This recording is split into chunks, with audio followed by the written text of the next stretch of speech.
Jamaa alinyoosha mkono wake kuelekea kwenye kioo. Sekunde iliyofuata, mkono wake ulitokea katika nyakati za kale. Malkia na mfanyakazi wake walikuwa wakisali kwa unyenyekevu wakati huo. Kwa bahati mbaya, akagusa nyonga ya mfanyakazi wa Malkia. Mfanyakazi alihisi Malkia anamfanyia mzaha, lakini alipogeuka na kuona ule mkono, alizimia kwa hofu papo hapo. Kisha jamaa akachukua sanamu ya thamani ya kijani kirahisi. Hata hivyo, Malkia alidhani huu ni muujiza wa kimungu na mara moja akaanza kuwaomba miungu chakula. Jamaa alishika ile sanamu na kushangaa kukuta kikaratasi kidogo ndani yake kikiomba mbingu iwapatie chakula na maji. Aling'amua kuwa ile sanamu haikuja bure.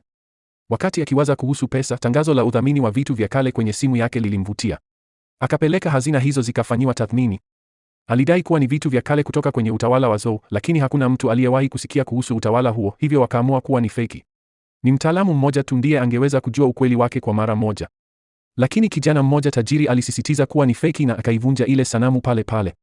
Tendo hili lilimkasirisha sana mtaalamu wa vitu vya kale na akaanza kukimbilia sehemu ya kurekodia kipindi. Jamaa naye alikuwa na hasira kali kwa kuvunjiwa sanamu yake, lakini kwa bahati nzuri, sheria za kipindi zilihitaji fidia ya mara 10 kwa tathmini mbaya.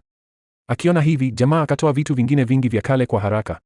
Yule tajiri aliendelea kudharau na kuvunja kila kitu kilichotolewa bila kujua kuwa punde angelipia gharama kubwa. Wakati huo, yule mtaalamu bingwa akawasili.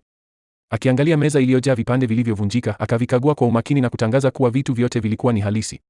Yule tajiri ikabidi alipe dola milioni 700 kama fidia. Baada ya kupata fidia hiyo, jamaa akaenda supermarket na kununua matoroli mengi ya mahitaji. Alipofika nyumbani, aliona bidhaa ni nyingi sana na hakujua namna ya kuziingiza kwenye kioo, lakini kioo kikanyonya bidhaa zote ndani yake. Upande wa pili wa kioo, Malkia alikuwa amepiga magoti akiomba baraka za mbinguni. Sekunde iliyofuata, bidhaa nyingi zilianza kuruka kutoka kwenye kioo na kuwafurahisha sana. Kisha jamaa akanyoosha mkono wake ndani ya kioo tena akijaribu kuchukua hazina zaidi. Kwa udadisi, Malkia akasogea mbele kukagua na matokeo yake jamaa akamshika mkono na kumvuta moja kwa moja mpaka kwenye ulimwengu wa sasa. Komenti kama unahitaji mwendelezo wa hii movie.